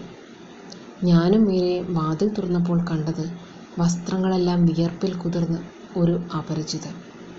ഞങ്ങളുടെ അനുവാദത്തിന് കാത്തു നിൽക്കാതെ അദ്ദേഹം മുറിയിലെ കസേരയിൽ ഇരിപ്പുറപ്പിച്ചിട്ടുണ്ടായിരുന്നു. മിസ്റ്റർ സുരേഷ് ബാബുവിൻ്റെ അച്ഛൻ രാഘവേട്ടൻ. രാഘവേട്ടൻ ആവശ്യപ്പെടാതെ തന്നെ മീര കുടിക്കാൻ വെള്ളം കൊടുത്തു. ആർത്തിയോടെ ഒറ്റ വലിക്ക് വെള്ളം കുടിച്ച ശേഷം കയ്യിൽ ചുരുട്ടിപ്പിടിച്ച പേപ്പർ എൻ്റെ നേരെ നീട്ടി ഒരു യാചനയോടെ എൻ്റെ കാലിൽ അദ്ദേഹം വീണു. അദ്ദേഹം പൊട്ടിക്കരയുന്നുണ്ടായിരുന്നു. ഞാനും മീരയും അദ്ദേഹത്തെ പിടിച്ച് കസേരയിലിരുത്തി. ഞാൻ ആ പേപ്പർ തുറന്നു. അദ്ദേഹം വിരൽ ചൂണ്ടിയ ഭാഗത്ത് ഞാൻ വായിച്ചു നോക്കി. 2 വൃക്കകളും തകരാറിലായ എനിക്ക് AB നെഗറ്റീവ് വൃക്ക ആവശ്യമുണ്ട് എന്ന് കാണിച്ചുള്ള പത്രപരസ്യമായിരുന്നു അത്. പ്രതിഫലം നൽകുന്നതാണ് എന്ന് അതിലെഴുതിയിരുന്നു. ഞാനിത് വായിച്ചതിന് ശേഷം രാഘവേട്ടൻ്റെ മുഖത്തേക്ക് നോക്കി. അങ്ങേക്ക് ഞാൻ എൻ്റെ വൃക്ക തരാം. അങ്ങയുടെ വൃക്കയുടെ അതേ ഗ്രൂപ്പാണ് എൻ്റേതും. എനിക്ക് കുറച്ച് പൈസ തന്നാൽ മതി. സാർ, എനിക്കെൻ്റെ അഭിമാനം രക്ഷിക്കണം. കൂടെ 3 ജീവനും. സത്യത്തിൽ ഞങ്ങൾ പകച്ചുപോയി. എന്താണ് ഇദ്ദേഹം പറയുന്നത് എന്ന് ഞങ്ങൾക്ക് മനസ്സിലായില്ല. സാർ, എനിക്ക് 40,000 രൂപ മാത്രം തന്നാൽ മതി. താങ്കൾ എൻ്റെ വൃക്ക എടുത്തോളൂ. സാറിനിത് ചേരും. എന്നെ കൈ വിടരുത് സാർ. രാഘവേട്ടൻ എൻ്റെ കയ്യിൽ മുറുക്കെ പിടിച്ചു. അദ്ദേഹത്തിൻ്റെ കണ്ണിൽ നിന്നും കണ്ണുനീർ അടർന്നു വീണുകൊണ്ടിരുന്നു. ശരി, എനിക്ക് വൃക്ക ആവശ്യമാണ്. അതുകൊണ്ടാണ് പരസ്യം ചെയ്തത്. ഒരു പത്രത്തിൽ മാത്രമല്ല, കേരളത്തിൽ ഇറങ്ങുന്ന എല്ലാ മലയാള പത്രത്തിലും ഈ പരസ്യമുണ്ട്. പക്ഷേ എന്താ സാർ, താങ്കൾക്ക് കിഡ്നി കിട്ടിയോ?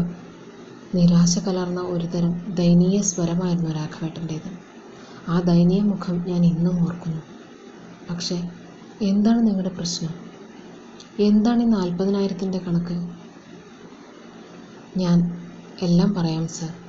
എനിക്ക് കുറച്ചുകൂടി വെള്ളം വേണം. വെള്ളം കുടിച്ച് കുറേ നേരം അദ്ദേഹം ഒന്നും മിണ്ടിയില്ല.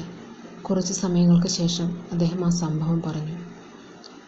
എന്തായിരുന്നു സാർ എൻ്റെ അച്ഛന് സംഭവിച്ചത്? ആ സംഭവം ഒരു കഥ പോലെ തന്നെ ഇന്നും എൻ്റെ മനസ്സിൽ തങ്ങി നിൽക്കുന്നു.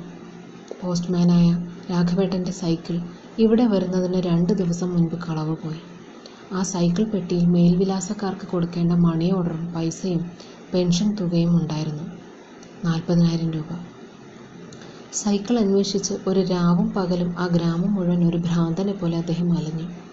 പക്ഷെ നിരാശയായിരുന്നു ഫലം. ഒടുവിൽ അദ്ദേഹം പൈസ കൊടുക്കാനുള്ള മേൽവിലാസക്കാരുടെ വീടുകളിൽ ചെന്ന് ഉണ്ടായ സംഭവങ്ങൾ പറഞ്ഞു. ഒരാഴ്ചയ്ക്കുള്ളിൽ എല്ലാവരുടെയും പൈസ തിരിച്ചു തരും എന്ന് അദ്ദേഹം വാക്കുകൊടുത്തു. ഗ്രാമത്തിലുള്ളവർക്ക് രാഘവേട്ടനെ അത്ര വിശ്വാസമുണ്ടായിരിക്കണം. അല്ലെങ്കിൽ? അതെ സർ, അച്ഛൻ നല്ലവനായിരുന്നു. ബാക്കി പറയൂ സർ, അദ്ദേഹം തുടർന്നു. എല്ലാ പരിചയക്കാരോടും അദ്ദേഹം പൈസയ്ക്കായി തേണ്ടി. പക്ഷെ ആരും അദ്ദേഹത്തെ സഹായിച്ചില്ല. ഒടുവിൽ കയ്യിലുണ്ടായിരുന്ന 20 രൂപയ്ക്ക് അദ്ദേഹം ഒരു ലോട്ടറി എടുത്തു. ജീവിതത്തിൽ ആദ്യമായാണ് അദ്ദേഹം ലോട്ടറി എടുത്തത്. അവസാന അത്താണിയായിരുന്നു ആ ലോട്ടറി ടിക്കറ്റ്. അത് അടിച്ചില്ലെങ്കിൽ 4 ജീവൻ അവസാനിപ്പിക്കാനുള്ള കീടനാശിനിയും രാഘവേട്ടൻ കയ്യിൽ കരുതിയിരുന്നു. ഈശ്വരാ, ഞാൻ പെട്ടെന്ന് പറഞ്ഞുപോയി. ആദ്യമായിട്ടാണ് ഞാനിങ്ങനെ ഉച്ചത്തിൽ ഈശ്വരനെ വിളിക്കുന്നത്. എന്നിട്ട് പറയൂ സർ. ലോട്ടറി എടുത്ത 2-ാം ദിവസം അതിൻ്റെ റിസൾട്ട് വന്നു. സകല ദൈവങ്ങളെയും വിളിച്ച് പത്രത്തിൽ റിസൾട്ട് നോക്കി. ഒരു പ്രാവശ്യമല്ല, പല പ്രാവശ്യം. അവിടെയും ഈശ്വരൻ അദ്ദേഹത്തെ കൈവിട്ടു. സർവവും നഷ്ടപ്പെട്ടു പോയി എന്ന് രാഘവേട്ടൻ തീരുമാനിച്ച നിമിഷം. അപ്പോഴാണ് അറിയാതെ റിസൾട്ടിന് താഴെയുള്ള ഈ പരസ്യം അദ്ദേഹത്തിൻ്റെ ശ്രദ്ധയിൽപ്പെട്ടത്. ഈ പരസ്യം ജീവിതത്തിൻ്റെ കച്ചിത്തുരുമ്പാണെന്ന് അദ്ദേഹം വിശ്വസിച്ചു. പിന്നീട് ഓട്ടമായിരുന്നു. വീടിനടുത്തുള്ള പോസ്റ്റ് ഓഫീസ് വരെ, അവിടെ നിന്നും വീട് വരെ. അങ്ങനെ ഈ പേപ്പറുമായി അദ്ദേഹം വാതിൽ മുട്ടി വിളിച്ചു. ഞാനൊരു സിനിമയുടെ ഫ്ലാഷ് ബാക്ക് കാണുന്നത് പോലെ എൻ്റെ അച്ഛൻ്റെ രൂപം ഭാവനയിൽ കണ്ടുകൊണ്ടിരുന്നു. ഇനിയുള്ളത് നമുക്ക് ഊണ് കഴിച്ചതിന് ശേഷമാകാം. എന്താ? വേണ്ട സർ, ഇത് മുഴുവനായി പറയൂ. മിസ്റ്റർ സുരേഷ് ബാബു, എനിക്ക് കൃത്യസമയത്ത് ഭക്ഷണം കഴിച്ചില്ലെങ്കിൽ ചില പ്രശ്നങ്ങളുണ്ട്. എൻ്റെ ശരീരം അല്ലെങ്കിൽ ചില പണിമുടക്ക് സൃഷ്ടിക്കും. സുരേഷ് കൈ കഴുകിയിരുന്നോളൂ. എനിക്ക് ഭക്ഷണത്തിന് മുൻപ് കുറച്ച് മെഡിസിൻ ഉണ്ട്. എന്ത് ചെയ്യണമെന്നറിയാതെ ഞാൻ മിഴിച്ചു നിന്നു. മോനിരിക്കൂ, അദ്ദേഹം ഇപ്പോൾ വരും. പിന്നീട് എല്ലാം യാന്ത്രികമായിരുന്നു. എനിക്ക് ഭക്ഷണത്തേക്കാൾ ആവശ്യം ബാക്കിയുള്ളത് കേൾക്കാനുള്ള ത്വരയായിരുന്നു. തീന്മേശയിൽ ഒരു സ്ത്രീ വിഭവങ്ങൾ എടുത്തു വച്ചു. ഞാൻ കൈ കഴുകി അദ്ദേഹത്തെയും പ്രതീക്ഷിച്ചു നിന്നു. എനിക്ക് വിശപ്പ് എന്ന വികാരം ഉണ്ടായിരുന്നില്ല. പറയാൻ ബാക്കി വെച്ചത് കേൾക്കാനുള്ള ആകാംക്ഷയായിരുന്നു. സുരേഷ് ഇരുന്നില്ലേ? അദ്ദേഹം കൈ കഴുകിക്കൊണ്ട് ചോദിച്ചു. അദ്ദേഹവും ഭാര്യയും അടുത്ത 2 കസേരയിലിരുന്നു. അവർക്ക് അഭിമുഖമായി ഞാനും. 3 പേരുടെയും മുൻപിൽ പ്ലേറ്റ് നിരത്തി ആ സ്ത്രീ വിളമ്പാൻ തുടങ്ങി. ആദ്യം ചോറ് വിളമ്പിയത് എൻ്റെ പാത്രത്തിലായിരുന്നു. അത് സത്യത്തിൽ എന്നെ അത്ഭുതപ്പെടുത്തി. അതിഥികൾക്ക് ആദ്യം വിളമ്പണമെന്ന് അവർക്ക് മുൻപേ നിർദ്ദേശം കൊടുത്തിട്ടുണ്ടായിരിക്കണം. ഒരു തരം മോരുകറി കഴിച്ച് ഞാൻ കഴിച്ചു എന്ന് ബോധ്യപ്പെടുത്തി. 2 പേരും എന്നെ ഒരുപാട് നിർബന്ധിച്ചു ഇനിയും കഴിക്കാൻ ആവശ്യപ്പെട്ടു. പക്ഷേ ഞാൻ കൈ കഴുകി പഴയ ഇരിപ്പിടത്തിൽ സ്ഥാനം പിടിച്ചു, ബാക്കി കൂടി കേൾക്കാൻ. അദ്ദേഹവും ഭാര്യയും ഭക്ഷണം കഴിച്ച് എഴുന്നേറ്റു. മുഖം തുടച്ച ശേഷം അദ്ദേഹം എൻ്റെ അടുത്ത കസേരയിലിരുന്നു. ഭക്ഷണത്തിന് ശേഷവും എനിക്ക് മെഡിസിൻ ഉണ്ട്. മാത്രമല്ല, ഞാൻ 1/2 മണിക്കൂറോളം ഒന്ന് മയങ്ങാറുമുണ്ട്. എൻ്റെ പ്രതീക്ഷകളെ കീഴ്മേൽ മറിക്കുന്നതായിരുന്നു അദ്ദേഹത്തിൻ്റെ വാക്കുകൾ. ഒരുതരം നിരാശാഭാവം എൻ്റെ മുഖത്ത് നേളിക്കുന്നത് അദ്ദേഹം വായിച്ചെടുത്തു. പക്ഷെ ഇന്ന് ഞാനത് സുരേഷിന് വേണ്ടി തെറ്റിക്കുകയാണ്. ഒരാളെ ഇത്ര നേരം മുൾമുനയിൽ നിർത്തുന്നത് നല്ല ശീലമല്ലല്ലോ. അപ്പോഴേക്കും 2-3 ടാബ്ലറ്റുമായി അദ്ദേഹത്തിൻ്റെ ഭാര്യ കയറി വന്നു. ഒരു ഗ്ലാസ് വെള്ളവും. അദ്ദേഹം മെഡിസിൻ കഴിച്ച ശേഷം കസേരയിൽ വിശാലമായി നിവർന്നിരുന്നു. അച്ഛൻ്റെ കരച്ചിൽ ഞങ്ങളുടെ മനസ്സിനെ വല്ലാതെ നൊമ്പരപ്പെടുത്തി. എനിക്ക് ആവശ്യമുള്ള ഒരു വസ്തുവുമായി എൻ്റെ കാലിൽ പിടിച്ച് അങ്ങ് ഇത് എടുക്കണമെന്ന് ആവശ്യപ്പെടുന്ന ആ മനുഷ്യനെ, ആ ദൈവത്തെ ഞങ്ങൾ വാരിപ്പുണർന്നു. ഞങ്ങളുടെ ആവശ്യത്തേക്കാൾ വലുത് അദ്ദേഹത്തിൻ്റെ ആവശ്യമാണെന്ന് ഞങ്ങൾക്ക് മനസ്സിലായി. അദ്ദേഹത്തിൻ്റെ അഭിമാനം രക്ഷിക്കാൻ സ്വന്തം ജീവിതത്തിൻ്റെ അവയവം വിൽക്കുന്ന സത്യസന്ധനായ ആ മനുഷ്യൻ, ഞങ്ങളുടെ രാഘവേട്ടൻ. അദ്ദേഹത്തിൻ്റെ കണ്ണുകൾ ഈറനണിയുന്നത് ഞാൻ കണ്ടു. എൻ്റെ ഹൃദയം 2ആയി പിളർന്നു പോകുമോ എന്ന് ഞാൻ ഭയപ്പെട്ടു. ഇത്രയും സംഭവങ്ങൾ നടന്നിട്ടും സ്വന്തം കഷ്ടപ്പാടുകൾ കുടുംബത്തിൽ നിന്നും മറച്ചു വെച്ച ആ മഹാത്യാഗി, എൻ്റെ അച്ഛനെ ഓർത്ത് ഞാൻ അഭിമാനം കൊണ്ടു. അദ്ദേഹം കണ്ണുകൾ തുടച്ച് ഒരു ദീർഘനിശ്വാസം വിട്ടു. എൻ്റെ വാക്കുകൾക്കോ നിർദ്ദേശങ്ങൾക്കോ കാത്തു നിൽക്കാതെ അദ്ദേഹം ഭാര്യയെ ചേർത്ത് പിടിച്ചുകൊണ്ട് തുടർന്നു. മീര അകത്തുപോയി രൂപയുടെ കെട്ടുകളുമായി വന്നു. ആ രൂപ എന്നോട് പോലും ചോദിക്കാതെ രാഘവേട്ടനെ ഏൽപ്പിച്ചു. എന്നിട്ട് മീര പറഞ്ഞ വാക്കുകൾ ഞാൻ ഇന്നും ഓർക്കുന്നു. അദ്ദേഹം ഭാര്യയുടെ കണ്ണുകളിലേക്ക് നോക്കി. ചേട്ടൻ ഈ പൈസ കൊണ്ടുപോയി ചേട്ടൻ്റെ അഭിമാനം രക്ഷിക്കണം. ചേട്ടൻ ഇനി തിരിച്ചിങ്ങോട്ട് വന്ന് ഞങ്ങളെ സഹായിച്ചില്ലെങ്കിലും ഞങ്ങളെ സഹായിക്കാൻ ഇതുപോലെ മറ്റൊരാൾ വരും. എൻ്റെ ഭർത്താവിന് ആയുസ് കൊടുത്തിട്ടുണ്ടെങ്കിൽ സംഭവിക്കേണ്ടത് സംഭവിക്കുക തന്നെ ചെയ്യും. രാഘവേട്ടൻ പൈസ വാങ്ങി പൊട്ടിക്കരഞ്ഞു. എന്നിട്ട് ആ പൊതി അഴിച്ച് അതിൽ നിന്നും 6000 രൂപ മേശപ്പുറത്ത് വെച്ചു. എനിക്ക് ഇത്രയും പൈസ മതി സാർ. ഞാൻ തിരിച്ചു വരും എൻ്റെ കടം വീട്ടാൻ. സാറിന് എന്നെ വിശ്വസിക്കാം. പിന്നീട് ഒന്നും പറയാതെ, യാത്ര പോലും പറയാതെ രാഘവേട്ടൻ പോയി. എന്നിട്ട് അച്ഛൻ തിരിച്ചു വന്നില്ലേ സാർ? വന്നു.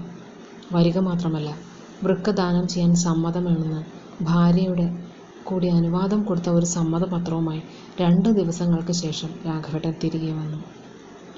അദ്ദേഹം കുടുംബത്തോട് അന്ന് ആദ്യമായി ഒരു കളവ് പറഞ്ഞു.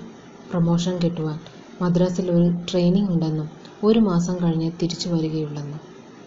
ശരിയാണ്, അച്ഛൻ മദ്രാസിൽ ട്രെയിനിങ്ങിന് പോയത് ഞാൻ ഇന്നും ഓർക്കുന്നു. അച്ഛനില്ലാത്ത ആ 1 മാസക്കാലം പല ദിവസങ്ങളിലും പട്ടിണി കിടന്ന കഥ അമ്മ ഇപ്പോഴും പറയാറുണ്ട്. ആ 1 മാസക്കാലം ഞാനും അച്ഛനും ഒരേ ഹോസ്പിറ്റലിൽ 2 മുറികളിലായി കിടന്നു. നിന്റെ അച്ഛൻ്റെ ഒരു വൃക്ക സ്വീകരിച്ച് ഞാനും തൻ്റെ അഭിമാനം രക്ഷിക്കാൻ വെറും 40,000 രൂപയ്ക്ക് വൃക്ക ദാനം ചെയ്ത് നിന്റെ അച്ഛനും. അങ്ങനെ 38 ദിവസത്തെ ആശുപത്രി വാസം കഴിഞ്ഞ് യാത്ര പറഞ്ഞ് ഇറങ്ങുമ്പോൾ അദ്ദേഹം ഒരു ആവശ്യം പറഞ്ഞു. മരണം വരെ അത് പാലിക്കണമെന്ന് ഞങ്ങളെക്കൊണ്ട് സത്യം ചെയ്യിപ്പിച്ചു. എന്ത് സത്യം? ഞാൻ ഇടയ്ക്ക് കയറി ചോദിച്ചു. ഒരിക്കലും രാഘവേട്ടൻ്റെ കുടുംബവും നാട്ടുകാരും ഈ വിവരം അറിയരുത് എന്ന്. ഒരിക്കൽ പോലും എന്നെയോ കുടുംബത്തെയോ അന്വേഷിച്ച് വരരുത് എന്ന്.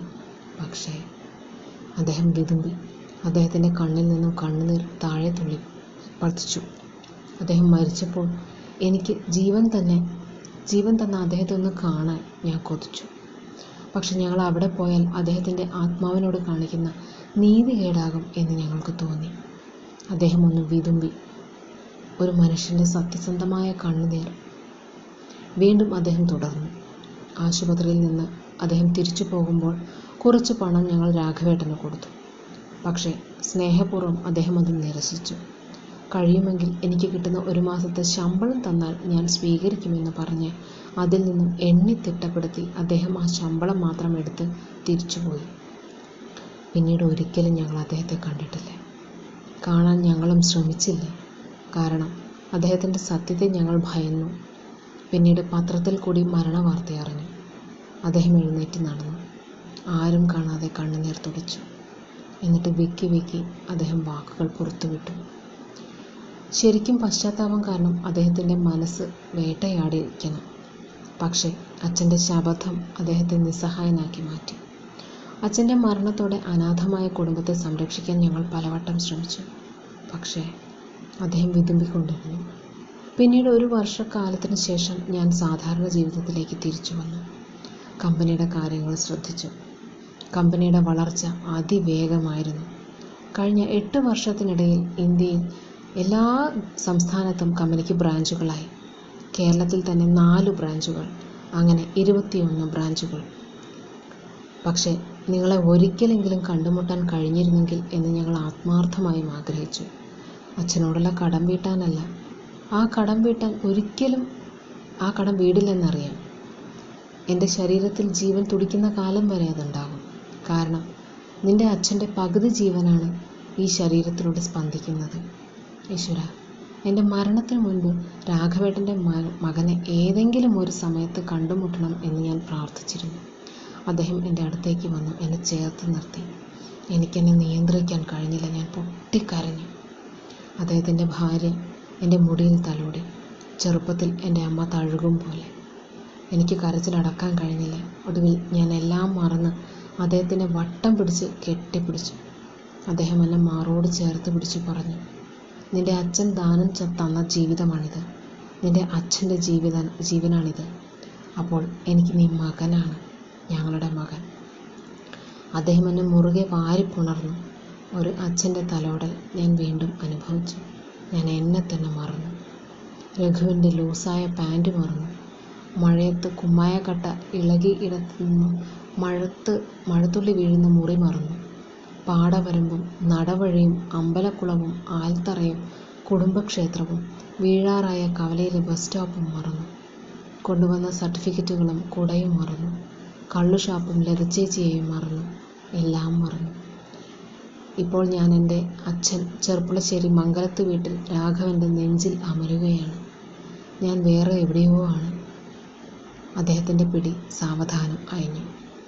ഇനി ആ കമ്പനിയിൽ എനിക്ക് പോലെ തന്നെ ഉത്തരവാദിത്തം സുരേഷിനുമുണ്ട്. എനിക്കൊരു സഹായിയായി ഇനിയുള്ള കാലം നീ ഉണ്ടാകണം. ഇത് ഒരു നിമിത്തമാണ്. നിന്നെ കണ്ടുമുട്ടിയില്ലായിരുന്നുവെങ്കിൽ വിലമതിക്കാനാകാത്ത ഒരു കടം ബാക്കി നിർത്തി എനിക്ക് മരിക്കേണ്ടതായി വന്നേനെ. പെട്ടെന്ന് അദ്ദേഹത്തിൻ്റെ ഭാര്യ ഇടയിൽ കയറി. നേരം ഒരുപാടായി, സുരേഷിനെ വീട്ടിൽ വിടണ്ടേ? ശരിയാണ്. അതും പറഞ്ഞ് അദ്ദേഹം അകത്തേക്ക് നടക്കാൻ ഭാവിച്ചപ്പോൾ, വേണ്ട, എനിക്കറിയാം, ഞാൻ എടുത്തു തരാം. അതും പറഞ്ഞ് അദ്ദേഹത്തിൻ്റെ ഭാര്യ അകത്തേക്ക് പോയി. സുരേഷ്, അടുത്ത ആഴ്ച തുടങ്ങി നീ എൻ്റെ കൂടെ വേണം. കാര്യങ്ങൾ പഠിച്ചെടുക്കുവാൻ സമയമെടുക്കും. പക്ഷേ രാഘവേട്ടൻ്റെ മകൻ അതിന് കഴിയും. കാരണം സത്യസന്ധനായ ഒരു അച്ഛൻ്റെ മകനായതുകൊണ്ട്. അദ്ദേഹം എൻ്റെ തലയിൽ കൈവച്ചു. ഞാൻ അറിയാതെ അദ്ദേഹത്തിൻ്റെ പാദങ്ങളിൽ നമസ്കരിച്ചു. അപ്പോഴേക്കും ഒരു പൊതിയുമായി അദ്ദേഹത്തിൻ്റെ ഭാര്യ കയറി വന്നു. ആ പൊതി എൻ്റെ കൈകളിൽ വെച്ച് തന്നു. സുരേഷ്, നല്ല വസ്ത്രങ്ങൾ വാങ്ങണം. ടൈ, ഷൂ, അങ്ങനെ എല്ലാം. കമ്പനിക്ക് മോശപ്പേരുണ്ടാകരുത്. അവർ രണ്ടുപേരും ചിരിച്ചു. പക്ഷേ എനിക്കതിന് കഴിഞ്ഞില്ല. ഞാൻ ആ പൊതി വാങ്ങി. ഇറങ്ങട്ടെ സാർ? മാഡം, ഞാൻ ഇറങ്ങുന്നു. ഇനിയും വൈകിയാൽ എൻ്റെ ബസ് പോകും. സാർ, എങ്കിൽ ഞാൻ... സുരേഷ് ബസ്സിൽ പോകണ്ട. അദ്ദേഹം ഒരു സ്വിച്ചിൽ വിരലമർത്തി. ഒരു ചെറുപ്പക്കാരൻ ഓടി വന്നു. സുരേഷിനെ വീട്ടിൽ കൊണ്ടുവിട്. ആട്ടെ, സുരേഷിന് ഡ്രൈവിംഗ് അറിയാമോ? ഇല്ല സാർ. ആ, അതൊക്കെ പഠിക്കാം. ചെല്ല്. ഞാൻ സന്തോഷത്തോടെ പടിയിറങ്ങി. അപ്പോഴേക്കും ഒരു കാർ പോർച്ചിൽ വന്നു നിന്നു. ഞാൻ അതിൽ കയറി. അവർ ഇരുവരും കൈകൾ വീശി എന്നെ യാത്രയാക്കി. കാർ കവലയിൽ വന്നു നിന്നു. ഇനി വീടിനടുത്തെത്താൻ പാടം ചുറ്റണം. ഞാൻ കാറിൽ നിന്നും ഇറങ്ങി. കവലയിൽ നിന്നും മറ്റുള്ളവർ എത്തി നോക്കി. ഇത്രയും വിലപിടിപ്പുള്ള ഒരു കാർ ആദ്യമായിട്ടായിരിക്കും അവർ കാണുന്നത്. എന്നെ എല്ലാവർക്കും അറിയാം. ഞാനിന്ന് സുരേഷിനെ അല്ല, പോസ്റ്റ്മാൻ രാഘവൻ്റെ മകനായി. കാറ് തിരിച്ചുപോയി. ഞാൻ ഒന്നും ശ്രദ്ധിച്ചില്ല. പാടവരമ്പിലൂടെ നടക്കുകയായിരുന്നില്ല, ഓടി. ഷാപ്പ് പൂട്ടുന്നതിന് മുൻപ് ലതച്ചേച്ചിയെ കാണും. മറ്റു കാര്യങ്ങളൊന്നും പറയാതെ ജോലി കിട്ടിയ കാര്യം പറയണം. ലതച്ചേച്ചിയുടെ സന്തോഷം കാണണം. പാടവരമ്പിൽ മീൻ പിടിക്കുന്ന കുട്ടികളുണ്ടായിരുന്നില്ല. ഷാപ്പിനടുത്തെത്തി. ലതച്ചേച്ചി കരി പിടിച്ച മൺപാത്രങ്ങൾ കഴുകുന്ന തിരക്കിലാണ്. സാരിത്തലപ്പ് എളിയിൽ കുത്തിവെച്ച് കാലത്തോട് മല്ലിടുന്ന ലതച്ചേച്ചി. ഓടിച്ചെന്ന് ഞാൻ ലതച്ചേച്ചിയെ കെട്ടിപ്പിടിച്ചു. ചേച്ചി എന്നെ തട്ടി മാറ്റി. ഈ ചെറുക്കൻ മുഷിഞ്ഞ് നാറിയിരിക്കുകയാണ്. നിന്റെ ഷർട്ട് ചാണത്തിൽ പുഴുങ്ങാൻ അമ്മയോട് പറഞ്ഞേക്ക്. ഇറച്ചിയും മീനും നാറിയിട്ട് വയ്യ. ചേച്ചി, എനിക്ക് ജോലി കിട്ടി. ഞാൻ ഒരിക്കൽ കൂടി ചേച്ചിയെ കെട്ടിപ്പിടിച്ചു. ഇത്തവണ ചേച്ചി എന്നെ തട്ടി മാറ്റിയില്ല. പകരം എൻ്റെ നെറുകയിൽ ഉമ്മ വച്ചു. ചേച്ചിയുടെ കണ്ണിൽ നിന്നും ഒരിറ്റ് കണ്ണുനീർ എൻ്റെ നെറുകയിൽ പതിച്ചു. എൻ്റെ മോൻ നന്നായി വരും. ഈ സന്തോഷ വാർത്ത കേൾക്കാനും കാണാനും നമ്മുടെ അച്ഛനില്ലാതെ പോയി. ചേച്ചി കരയാൻ തുടങ്ങി. അച്ഛനാ എനിക്ക് ജോലി തന്നത്? അച്ഛനോ? നീ എന്തായി പറയണേ? അല്ല, അച്ഛൻ്റെ അനുഗ്രഹമാ. ഞാൻ പറഞ്ഞൊപ്പിച്ചു. ഒരിക്കലും സാറിൻ്റെ വീട്ടിൽ നടന്ന കാര്യങ്ങൾ ആരും അറിയരുതെന്ന് ഇരുവരും എന്നെ കൊണ്ട് സത്യം ചെയ്യിപ്പിച്ചിരുന്നു. പണ്ട് അച്ഛൻ അവരെ കൊണ്ട് ചെയ്യിപ്പിച്ചതുപോലെ. നീ വേഗം വീട്ടിലോട്ട് ചെല്ല്. അമ്മ നിന്നെ കാത്തിരിപ്പുണ്ടാകും. പിന്നെ അളിയനോട് പറയണം. ഞാൻ പറഞ്ഞോളാം. ചേട്ടൻ ചിട്ടി വയ്ക്കാൻ അമ്പലപ്പറമ്പിലോട്ട് പോയിട്ടുണ്ട്. നീ പോകുന്ന വഴിയിൽ കാണാൻ പറ്റും. ആ, ശരി. ഞാൻ പിന്നെ അവിടെ നിന്നില്ല. അപ്പോഴേക്കും ചേച്ചി പറഞ്ഞു, അതെ, ഇന്നിവിടെ ആടിൻ്റെ തലച്ചോറ് വരട്ടിയത് കുറച്ച് ബാക്കി വന്നു. നീ അവിടെ നിന്നേ, ഞാനിപ്പോൾ വരാം. ചേച്ചി തിടുക്കത്തിൽ ഷാപ്പിനകത്തേക്ക് പോയി. ഞാൻ പോകാൻ ധൃതി കൂട്ടി. ചേച്ചി വാഴയിലയിൽ പൊതിഞ്ഞ് ഒരു പൊതി തന്നു. അമ്മ ചിലപ്പോൾ ഒന്നും ഉണ്ടാക്കി കാണില്ല, നീ ഇല്ലാത്ത കാരണം. രാത്രിയിൽ കറി ഇല്ലെങ്കിലും ചോറിന് ഇതും കൂട്ടി കഴിക്കാം. ഞാൻ പൊതി വാങ്ങി ഓടാൻ ഭാവിച്ചപ്പോൾ ആകാശത്ത് ഇടിവെട്ടി. നല്ല മഴക്കോളുണ്ട്. നിന്റെ കയ്യിലൊരു കുടയുണ്ടായിരുന്നല്ലോ, അതെന്തിയേ? അപ്പോഴാണ് കുടയുടെ കാര്യത്തെക്കുറിച്ച് ഞാൻ ചിന്തിച്ചത്. അത് എവിടെ വെച്ചാണ് നഷ്ടപ്പെട്ടത് ആവോ? നിൽക്ക്, ഞാനൊരു കുട തരാം. നിൻ്റെ കയ്യിൽ സർട്ടിഫിക്കറ്റുകളൊക്കെ ഉള്ളതല്ലേ? ഇനി അത് നനയണ്ട. ചേച്ചി വീണ്ടും അകത്തേക്ക് പോയി കുടയുമായി വന്നു. ഇത് കളയരുത്, കുടിക്കാൻ വന്ന ആരോ മറന്നു വെച്ച് പോയതാ. എപ്പോഴെങ്കിലും ഓർമ്മ വന്ന് ചോദിച്ചാൽ കൊടുക്കണം. ഞാനത് കേൾക്കാൻ നിന്നില്ല. കുട വാങ്ങി ഓടി. അപ്പോഴേക്കും മഴ പെയ്തു. നല്ല ശക്തിയായ മഴ. കാറ്റിൽ കുട പറന്നു പോകും എന്ന് ഞാൻ ഭയന്നു. സർട്ടിഫിക്കറ്റ് അടങ്ങിയ ഫയൽ ഷർട്ടിനുള്ളിൽ തിരികെ കയറ്റി. അപ്പോൾ പാൻറ്റിൻ്റെ മറ്റേ ഹുക്കും പൊട്ടി. അത് ഞാൻ വകവയ്ക്കാതെ ധൃതിയിൽ നടന്നു. അമ്മ ഇറയത്ത് എന്നെയും പ്രതീക്ഷിച്ച് ഇരിക്കുന്നുണ്ടായിരുന്നു. ഞാൻ ഓടിച്ചെന്ന് മുറുക്കെ അമ്മയെ കെട്ടിപ്പിടിച്ചു. എടാ ചെറുക്ക, കപ്പ പറി കഴിഞ്ഞ് കുളിച്ചിട്ടില്ല, എനിക്ക് ജോലി തരപ്പെട്ടോ? ഓ അച്ഛനാ, അച്ഛൻ കാരണമാ. ഞാൻ പരിസരം മറന്നു, സത്യമിട്ട കാര്യം മറന്നു. അച്ഛനോ? ഈ ചെക്കന് ഭ്രാന്ത് പിടിച്ചോ? അതെ, അച്ഛൻ കാരണമാ. പണ്ട് അച്ഛൻ്റെ കൂടെ പഠിച്ച ആളുടെ കമ്പനിയാ, അതാ കിട്ടിയത്. നീ കുടുംബക്ഷേത്രത്തിലെ നേർച്ച മറക്കണ്ട. ആദ്യം ശമ്പളം കിട്ടുമ്പോൾ അതങ്ങ് ചെയ്യണം. അമ്മയുടെ കണ്ണിൽ ഭക്തിയുടെയും സന്തോഷത്തിൻ്റെയും തിളക്കമുണ്ടായിരുന്നു. രാത്രി നന്നായി മഴ പെയ്തു. കപ്പ പുഴുങ്ങിയതും ചേച്ചി തന്നയച്ച ആടിൻ്റെ തലച്ചോറും ഞാൻ മതിയാവോളം തിന്നു. അമ്മ വെള്ളം താഴെ വീഴുന്നത് ശേഖരിക്കാനുള്ള പാത്രങ്ങൾ തയ്യാറാക്കുകയായിരുന്നു. പെട്ടെന്ന് ആകാശത്ത് കൊള്ളിയാൻ മിന്നി. മഴ തകർത്തു പെയ്യുന്നു. അമ്മ വെച്ച പാത്രങ്ങൾ നിറഞ്ഞു കവിഞ്ഞു. ഞാൻ അമ്മയെ കെട്ടിപ്പിടിച്ചു. ഇന്ന് ഞാൻ അമ്മയുടെ കൂടെ കിടക്കട്ടെ? അമ്മ ഒന്നും പറഞ്ഞില്ല. എൻ്റെ പായയുടെ അരികിൽ അമ്മയിരുന്നു. ഞാൻ ആ മടിയിൽ പതുക്കെ തലചായ്ച്ചു. അപ്പോൾ അമ്മയുടെ വസ്ത്രത്തിന് അച്ഛൻ്റെ വിയർപ്പിൻ്റെ ഗന്ധമുണ്ടായിരുന്നു. അതെ, എൻ്റെ അച്ഛൻ്റെ വിയർപ്പിൻ്റെ ഗന്ധം. മഴ അപ്പോഴും ഒരു സംഗീതം പോലെ തകർത്ത് പെയ്തുകൊണ്ടിരുന്നു. നന്ദി. ഞാൻ ഷൈനി സമീർ.